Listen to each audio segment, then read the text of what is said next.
Hello dear students, कैसे हैं आप सभी। मैं विकास मौर्य एक बार फिर से आप सभी का स्वागत करता हूं मेरे चैनल बेसिक इंग्लिश कोचिंग में। गाइस, प्रीवियस वीडियोस में पिछले 2 वीडियोस से आप नाउन क्लॉज पढ़ रहे हैं। तो नाउन क्लॉज में मैंने कंजक्शन दैट और इफ़ को क्लियर कर दिया है, दोनों के बीच में डिफरेंस भी क्लियरिफाई कर दिया है। अब आज का जो कंजक्शन है वो it's going to be very crucial and important for you. ये काफ़ी आपके लिए काफ़ी इंपॉर्टेंट होने वाला है। आप यहाँ पे देख रहे हो नाउन क्लॉज। तो नाउन क्लॉज में ये 2 कंजक्शन मैंने लिखे हैं जो लगभग एक ही है। व्हाट मीन्स जो होता है और व्हाट एवर मतलब जो कुछ भी होता है, ठीक है। तो गाइस, इसमें नाउन क्लॉज में ये थोड़ा डिफिकल्ट है, कॉम्प्लिकेटेड हो सकता है आपको, लेकिन आप बढ़िया से दिमाग लगा के समझेंगे तो क्लियरली आपको समझ में आएगा। तो चलिए चलते हैं कंजक्शन व्हाट और व्हाट एवर पे। लेकिन वीडियो शुरू करने से पहले मैं तो कहता हूँ कि क्लियरली आपको समझ में आ जाएगा, इस बात की गारंटी है। लेकिन आपको भी एक वादा करना होगा कि अगर वीडियो देख रहे हैं तो वीडियो को अंत तक देखिए। अगर मेरे चैनल में नए हैं तो प्लीज़ मेरे चैनल को सब्सक्राइब कर लीजिए। वीडियो लाइक अगर पसंद आया है तो लाइक और शेयर करना ना भूलें। बेल आइकन को भी हिट कर दीजिए ताकि मेरे अपकमिंग वीडियोस के नोटिफिकेशन आपको मिलते रहें। तो चलिए चलते हैं इस सेंटेंस पे, नाउन क्लॉज। तो गाइस, इसमें आपको एक चीज़ देखना है कि सबसे पहला काम ये करना है कि नाउन क्लॉज कौन सा है ये पहचानना है। तो ये पहचानना बड़ा सिंपल है, ठीक है। क्योंकि आपको ये पहचानना इसलिए ज़रूरी है क्योंकि नाउन क्लॉज कभी कभी सब्जेक्ट के रूप में आता है और कभी कभी वर्ब के ऑब्जेक्ट के रूप में आ जाता है। अगर सब्जेक्ट के रूप में है तो आगे लिखेंगे, अगर ऑब्जेक्ट के रूप में आया है तो पीछे लिखेंगे। तो पहले 2 सेंटेंसेस को मैं आपको क्लियर करके बता देता हूँ, आपको समझना क्या है। सबसे पहले गाइस, आपको ये देखना है कि कंजंक्शन, नाउन क्लॉज का जो कंजंक्शन है वो जिस वाक्य में लगा रहेगा या जिस वाक्य के पहले लगा रहेगा वही नाउन क्लॉज है। तो आप देखो यहाँ पे ये जो शब्द है ये कंजंक्शन है जिसे आपको व्हाट लिखना है, ठीक है। तो ये किस सेंटेंस में लिखा है? इस सेंटेंस में लिखा है। तो यही आपका नाउन क्लॉज है।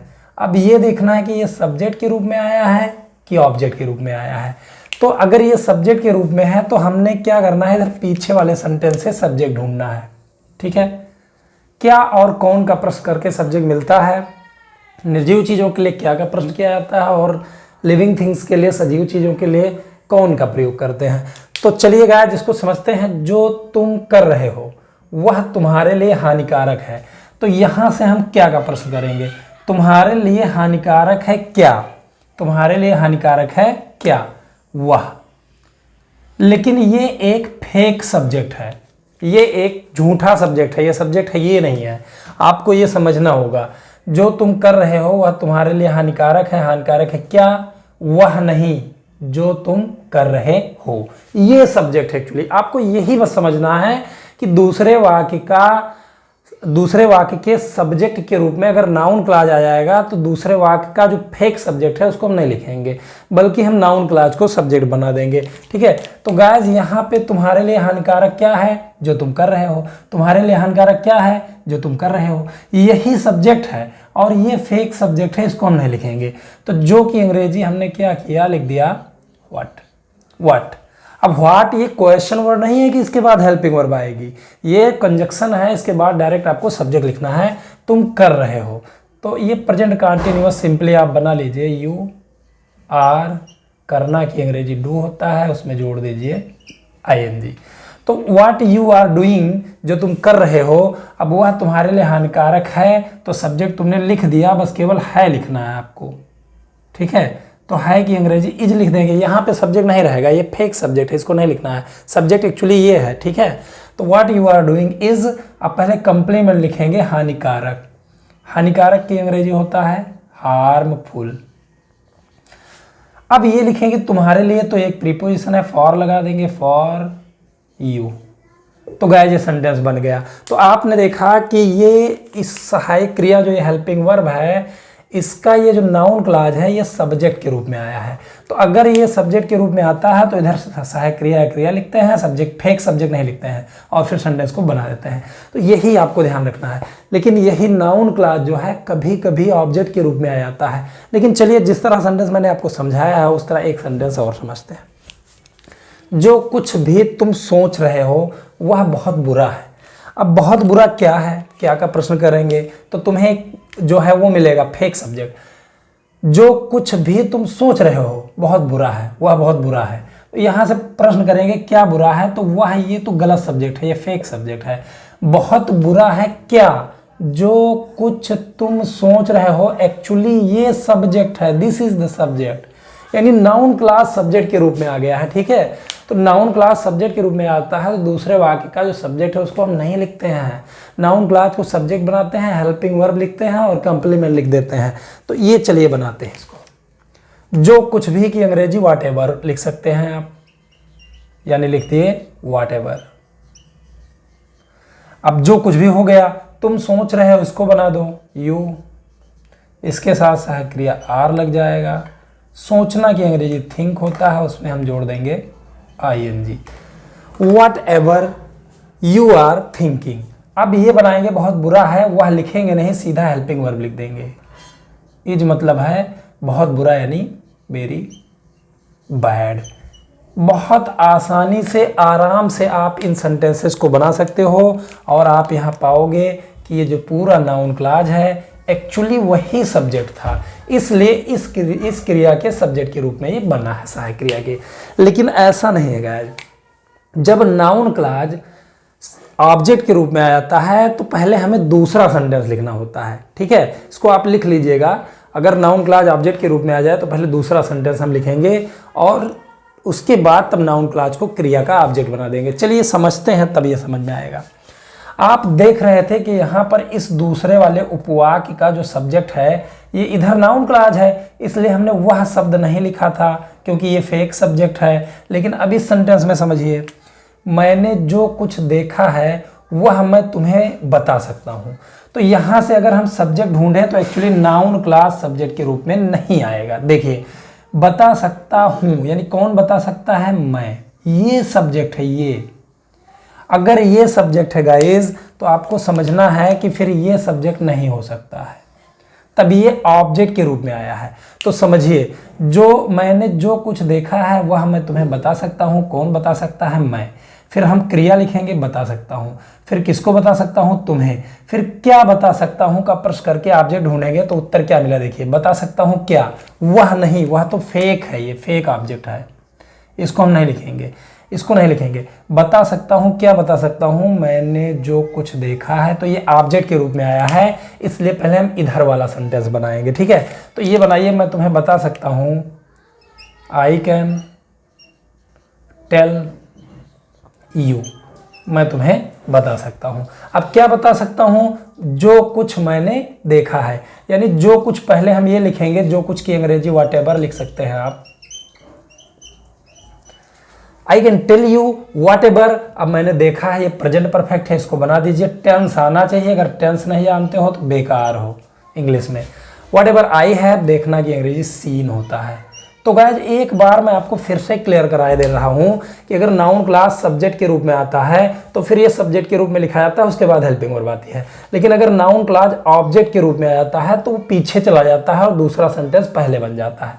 तो बस यही ध्यान रखना है, नाउन क्लास सब्जेक्ट के रूप में आए तो सब्जेक्ट के रूप में लिखिए, ऑब्जेक्ट के रूप में आए तो ऑब्जेक्ट के रूप में लिखिए। चलिए चलते हैं और सेंटेंसेज को समझते हैं। ठीक है, जो अध्यापक पढ़ा रहे हैं उसे ध्यानपूर्वक सुनो। ये इंपरेटिव सेंटेंस है, ये उसे ध्यानपूर्वक सुनो। इंपरेटिव सेंटेंस इसमें आ जाएगा, ध्यान रखिएगा। तो इंपरेटिव सेंटेंस है, उसमें सब्जेक्ट नहीं होता, सब्जेक्ट के रूप में यू छिपा रहता है, तो पहले हमें क्रिया लिखनी होती है, फिर ऑब्जेक्ट लिखना होता है। तो गाइज इसको ध्यान से देखिए, जो अध्यापक पढ़ा रहे हैं, अब इसको हमें फाइंड आउट करना है कि ये ऑब्जेक्ट के रूप में आया है कि सब्जेक्ट के रूप में आया है। ठीक है, तो जो अध्यापक पढ़ा रहे हैं उसे ध्यानपूर्वक सुनो। तो इंपरेटिव सेंटेंस में पहले वर्ब लिखी जाती है, सुनो लिख देंगे। अब किसको सुनो, उसे गलत है, ये फेक ऑब्जेक्ट है, ये ऑब्जेक्ट फेक है, इसको हम नहीं लिखेंगे। ध्यानपूर्वक सुनो किसे, जो अध्यापक पढ़ा रहे हैं।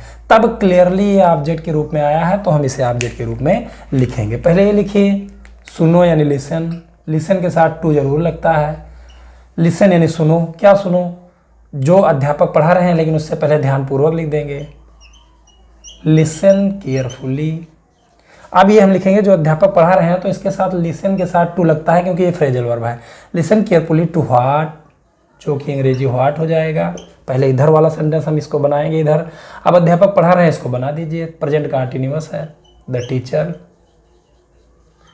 इसके साथ हमने इज लगाना है, पढ़ाना की अंग्रेजी टीच होता है, उसमें हम जोड़ देंगे ing। तो इस प्रकार से आप इसको बना सकते हो। इंपरेटिव सेंटेंस आएगा तो इंपरेटिव सेंटेंस पहले लिखा जाएगा। चलिए ये सेंटेंस देखते हैं, जो तुमने सोचा है उसके बारे में मुझे बताओ। तो ये भी इंपरेटिव सेंटेंस है, मुझे बताओ, यानी टेल मी। तो मुझे बताओ, क्या बताओ? जो तुमने सोचा है। मुझे बताओ क्या? उसके बारे में। तो उसके बारे में नहीं लिखा जाएगा, एक्चुअली उसके नहीं लिखा जाएगा, लेकिन ये जो बारे में प्रीपोजिशन आया है इसको हमें लिखना पड़ेगा बारे में, क्योंकि प्रीपोजिशन नहीं हट सकता। बताओ क्या? उसके बारे में प्रीपोजिशन आपको लिखना है, लेकिन उसके बारे में नहीं लिखना है, क्योंकि जो तुमने सोचा है उसके बारे में मुझे बताओ। मुझे बताओ किसके बारे में? जो तुमने सोचा है। तो ये ऑब्जेक्ट है, इसको बाद में लिखेंगे, पहले ये सेंटेंस लिखेंगे। तो चलिए इसको बनाते हैं। मुझे बताओ यानी टेल मी, मुझे बताओ। अब यहाँ पे उसके नहीं लिखना है, लेकिन बारे में लिखना है। बारे में की अंग्रेजी होती है अबाउट, ठीक है। टेल मी अबाउट, बारे में लिख दे। अब इसको तो आपको फिर ये लिख देना है, ठीक है। ये सेंटेंस आपको बनाना है, जो तुमने सोचा है, यानी व्हाट यू हैव। सोचना की अंग्रेजी थिंक, उसका थर्ड फॉर्म हो जाता है थॉट, क्योंकि ये प्रेजेंट परफेक्ट है। तो इस तरह से बन जाएगा। तो इसको अंग्रेजी बोलने में बहुत ज़रूरत होती है। ये सेंटेंस बन गया, जो तुमने सोचा है उसके बारे में मुझे बताओ। Tell me about what you have thought. Guys, इस तरह से बहुत अच्छी तरह आप सेंटेंस बना सकते हो और इसको इंग्लिश में प्रयोग भी कर सकते हो। बहुत सारे सेंटेंस ऐसे हम बोलते हैं हिंदी में, उसको इंग्लिश में इसी तरह कन्वर्ट करके बोल दिया जाएगा। चलिए चलते हैं अगले सेंटेंस पे। तुम जो करते हो उसमें विश्वास रखो। ये भी इंपरेटिव सेंटेंस है। उसमें विश्वास रखो, यानी किस चीज़ में आपको विश्वास रखना है? उसमें नहीं, जो तुम करते हो इसमें विश्वास रखना है। तो ये तो पीछे चला जाएगा। विश्वास रखो कहाँ? तुम जो करते हो, ये पीछे चला जाएगा, पहले क्रिया लिखेंगे। लेकिन गाइस, इसमें केवल उस नहीं लिखेंगे, उस तो नहीं लिखेंगे, लेकिन ये जो प्रीपोजिशन आ गया है इसको हमें लिखना है, ठीक है। तो पहले चलिए इस सेंटेंस को बनाए। विश्वास रखो, यानी रखना की अंग्रेजी आप कीप लिख सकते हो। कीप रखो, क्या रखो? विश्वास, यानी बिलीफ। बिलीफ मतलब होता है विश्वास। तब हम ये लिखेंगे तुम जो करते हो, लेकिन उससे पहले मे की अंग्रेजी लिख देंगे इन। तब हम पहले कंजक्शन लिखेंगे, यानी व्हाट। अब तुम करते हो, ये प्रेजेंट टेंस है, इसको बना दीजिए यू डू। तो इस तरह से बन जाएगा। तुम जो करते हो उसमें विश्वास रखो, keep believe in what you do, ठीक है। इस तरह से सेंटेंस बहुत इजीली आपका बन जाएगा। हो सकता है कि ये थोड़ा कॉम्प्लिकेटेड हो। गाइज, अगर आपको ये समझ में नहीं आता तो प्लीज़ मुझे कमेंट करके बताएं, मैं इसको और अच्छे ढंग से पढ़ाने की कोशिश करूंगा। फिलहाल मैं भरसक प्रयास करता हूं कि आपको समझ में आ जाए, लेकिन आप सही से पढ़ोगे नहीं, सही से समझोगे नहीं, आपको टेंस आता है तो कैसे जान पाओगे भैया? विदाउट टेंस आप कुछ भी नहीं जान सकते हो। चलिए ये सेंटेंस देखिए, यही है जो मैं तुम्हें देना चाहता हूँ। यही वो चीज़ है जो मैं तुम्हें देना चाहता हूँ। ऐसे सेंटेंसेस को अगर कहना हो तो हम यही है, तो इसमें है क्या? यही की अंग्रेजी हमने क्या करना है? दिस लिखना है। दिस इज, यह है जो मैं तुम्हें देना चाहता हूँ। दिस इज, अब जो की अंग्रेजी व्हाट या व्हाट एवर भी लिख सकते हैं। व्हाट मैं तुम्हें देना चाहता हूँ। आई चाहता हूँ की अंग्रेजी वांट होता है, वांट। और ये देना की इंग्लिश इन्फिनेटिव है, इसको हम टू लगा देंगे। गाइस, मैंने पहले प्रीवियस वीडियोस में पढ़ाया था कि जिस क्रिया के अंत में ना नीने होता है वो इन्फिनेटिव होता है, उसमें टू लग जाता है। तो आई वांट टू, देना की अंग्रेजी सॉरी यहाँ पे गिव लिखा जाएगा। गिव, किसको देना चाहता हूँ? तुम्हें, यानी यू। तो इस तरह सेंटेंस आ जाए, यही वो चीज है। दिस इज व्हाट, चीज नहीं लिखेंगे, this is what I want to give you. इस तरह से बनाएंगे सेंटेंस। तो क्लियरली आपको लगता है कि समझ में आया होगा। चलिए ये सेंटेंस देखते हैं। जो कुछ भी तुम उसके साथ कर रहे हो वह मैं सहन नहीं कर सकता हूं। तो गाइस, हमें ये समझना होता है ऐसे वाक्यों में कि ये जो नाउन क्लॉज है ये सब्जेक्ट के रूप में आया है तो आगे लिखा जाएगा, अगर ऑब्जेक्ट के रूप में आया है तो पीछे लिखा जाएगा। और ऐसा ढूंढेंगे कैसे? दूसरे वाक्य में अगर सब्जेक्ट है तो नाउन क्लॉज सब्जेक्ट नहीं हो सकता है। अगर दूसरे वाक्य में सब्जेक्ट नहीं है, नाउन क्लॉज ही सब्जेक्ट के रूप में आया है तो क्लियर जो सब्जेक्ट हो जाएगा। तो चलिए दूसरे सेंटेंस से पूछते हैं।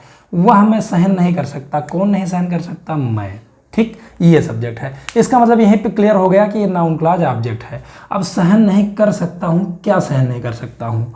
ये यहाँ पे फेक ऑब्जेक्ट है। यानी सहन नहीं कर सकता हूँ क्या, वह नहीं, जो कुछ भी तुम उसके साथ कर रहे हो इसको मैं सहन नहीं कर सकता हूँ। तो ये यहाँ पे ऑब्जेक्ट के रूप में आ गया है, ठीक है। तो अब हमें पहले ये सेंटेंस बनाना होगा, तो इसको हमने बनाया, मैं सहन नहीं कर सकता हूँ। आई कैन नॉट, सहन करना की अंग्रेजी बेयर होता है, या टोलरेट भी लिख सकते हैं हम। तो आई कैन नॉट बेयर, मैं सहन नहीं कर सकता हूँ, क्या सहन नहीं कर सकता हूँ, जो कुछ भी तुम उसके साथ कर रहे हो। ये ऑब्जेक्ट है, इसको हम लिखेंगे। तो जो कुछ भी की अंग्रेजी हो जाएगा वॉट एवर। यहाँ पे हमने क्या करना है, वॉट एवर हो जाएगा, ठीक। तो I cannot bear whatever, जो भी कुछ भी तुम उसके साथ कर रहे हो। अब इस सेंटेंस को आप बना दीजिए, तुम यानी यू, इसके साथ सहायक क्रिया आर, करना की अंग्रेजी डू हो जाता है, उसमें हम आईएनजी जोड़ देंगे, डूइंग। अब उसके साथ यहाँ साथ प्रीपोजिशन है, विथ लगा देंगे, विथ हिम। बहुत अच्छा सेंटेंस बन गया। जो कुछ भी तुम उसके साथ कर रहे हो वह मैं सहन नहीं कर सकता हूँ। I cannot bear whatever you are doing with him. तो उम्मीद करता हूँ गाइस ये व्हाट और वॉट एवर आपको समझ में आ गया है। नाउन क्लाज एक आध वीडियो और मैं पढ़ाऊंगा, उसके बाद नाउन क्लाज कहीं से भी किसी भी किताब से आप ट्रांसलेट कर सकते हो, बना सकते हो। तो ऐसे ही इंटरेस्टिंग वीडियोस के लिए अगर आप मेरे चैनल में नए हैं तो मेरे चैनल को सब्सक्राइब कर लीजिए। वीडियो अगर पसंद आई है तो लाइक और शेयर करना ना भूलें, और बेल आइकन को भी हिट कर दीजिए ताकि मेरे अपकमिंग वीडियोज़ आपको मिलते रहें। इस वीडियो में बस इतना ही। मिलते हैं अगले वीडियोज़ में और भी इंटरेस्टिंग, और भी ज़रूरी, और भी अच्छे कंजक्शन के साथ नाउन क्लास के। तब तक के लिए goodbye, thank you, thanks for watching.